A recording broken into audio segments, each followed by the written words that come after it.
Oke, les kali ini kita akan membahas tentang matematika minat, yaitu kelanjutan dari limit trigonometri ya. Limit trigonometri, tapi limit trigonometrinya yang kita bahas kelanjutan kemarin yaitu limit ketak hinggaan. Pokoknya kalau limit tak hingga itu gampang ya. Cuma ini kelanjutan dari yang kemarin. Kemarin itu kan kita sudah membahas ini, tapi untuk bentuk yang pertama nih, Mbak ulangi yang kemarin ya. Limit kita udah belajar, bahkan yang aljabar juga sudah saya berikan. Yang ini, yang misal 1/x sama dengan y itu kan sudah. Lalu di sini Mbak ada sedikit singgung masalah masalah limit. Limit ada dua bentuk ya, yaitu bentuk pertama dan bentuk kedua. Ini kan Mbak sudah singgung waktu itu, tapi yang Mbak singgung di sini hanya sebagian. Lebih banyaknya adalah bentuk yang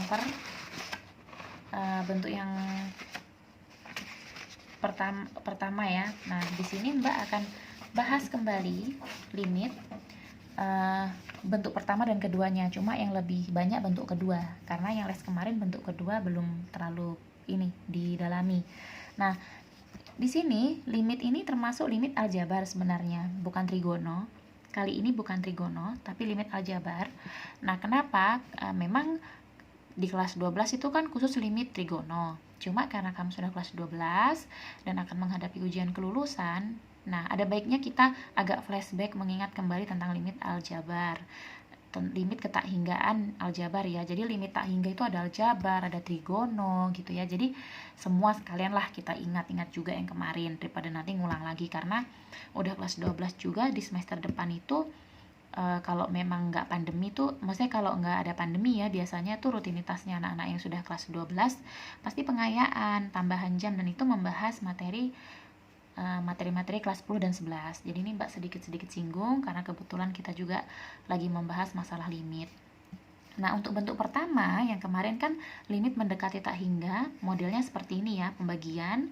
Nah, ini contohnya, ini gampang, kita tinggal lihat derajat tertinggi dari variabelnya. Derajat tertingginya di sini adalah x3 ya, yaitu x pangkat 3. Berarti untuk semua sukunya kita perkan dengan x pangkat 3. Sehingga 4x pangkat 3 per x pangkat 3 kurang 2x pangkat 3 juga diperkan dengan x pangkat 3, begitupun semua. Lalu kita kerjakan. Nah, ini x pangkat 3 kan bisa dicoret ya. Ini kita bisa coret sehingga jadi 4. Ini juga x-nya di atas ada 2, di bawah ada 3. Gitu kan, kita coret sehingga atas tinggal 2 dan bawah x-nya tinggal 1, kayak gitu. Ini tetap tidak bisa diapa-apakan. Begitupun yang bawah. Nah, ingat kemarin kalau ada bentuk seperti ini ya, dibuka kembali catatannya. Kalau ada bentuk yang seperti ini berarti kita anggap 0, bernilai 0 gitu ya, karena ini sama halnya seperti tak hingga gitu kan. Jadi 0 0 0 hingga jawabannya adalah 2 gitu. Ini udah kemarin, hanya mengingat kembali. Nah, yang mau kita pelajari yang seperti ini, yang bentuknya akar gitu ya. Nah, ini kayaknya masih banyak bingung, jadi Mbak mau bahas. Nah, bentuk limit mendekati tak hingga dari fx kurang gx seperti ini. Contohnya, limit x mendekati tak hingga dari akar x kuadrat tambah 2x kurang 1 kurang ini. Nah, seperti ini tuh ada memang yang ketika kita mengerjakan dengan substitusi langsung dapat, tapi ada juga yang memang tidak bisa dan harus dirasionalkan gitu. Nah, ketika merasionalkan, kita pakai saja semuanya ini, tapi berubah tanda. Di sini berubah tandanya. Jadi yang dalam akar ini kurang tambahnya tidak berubah, hanya yang di bagian ini pemisah suku ya. Di bagian pemisah suku. Otomatis ini kali yang di sini ya kan? Ini kali yang di sini itu bisa saya buat dalam bentuk pangkat 2. Kenapa? Karena kembar tapi tambah kurang. Ingat selisih 2 kuadrat. A kuadrat kurang B kuadrat itu sama dengan A tambah B A kurang B. Ingat ini. Ini kan bentuknya sama, kita anggap A, kita anggap B, kita anggap A, kita anggap B. A kurang B, A tambah B, gitu kan. Pokoknya kalau merasionalkan bentuk akar seperti ini, pasti bagian atas itu mengacu ke selisih 2 kuadrat ya. Mbak ulangi, pasti yang bagian atas atau pembilang itu mengacu ke selisih 2 kuadrat.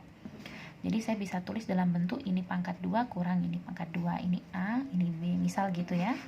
Nah, yang bagian bawah ini tetap seperti ini. Nah, setelah itu limit X mendekati tak hingga, ini ingat akar, suatu akar kalau dikuadratkan berarti adalah hasilnya bilangan pokok itu sendiri. Contoh misal, akar A kalau dipangkatkan 2 kan tetap A, gitu ya. Berarti ini akar X kuadrat tambah 2X kurang 1 dipangkatkan 2 berarti tetap X kuadrat tambah 2X kurang 1. Dikurang dengan ini tetap. Harus dikasih kurung karena pengurangan, lalu nanti dikalikan ke dalam, begitu ya.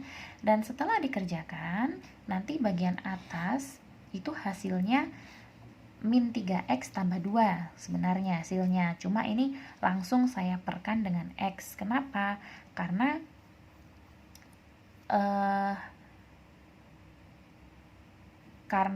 derajatnya kita ambil pangkat tertinggi adalah x pangkat 1. Kenapa? Loh, ini kan ada x pangkat 2, kita tidak pakai yang di sini, kita pakai yang di soal. Ya, kita pakai di soal. Derajat tertingginya x pangkat 1. Ini kan x pangkat 2, kan kalau diakarkan akar x pangkat 2 berarti kan kembali ke x kan? Berarti tetap x pangkat 1, makanya ini per x. Bagian akar nih juga semuanya kenapa per x kuadrat? Karena kalau pakai akar itu x kuadrat, aslinya kan x saja, karena pakai akar dia x kuadrat gitu. Dan diselesaikan dengan aturan aljabar seperti biasa, sehingga nanti diperoleh hasilnya adalah min 3/2 gitu. Nah, kita sedikit pakai trik ya, kita pakai trik yang supaya cepat gitu ya. Kalau bentuk akar seperti ini, tapi hanya bisa digunakan untuk pengurangan ya. Contoh nih, kalau bentuknya kayak begini, berarti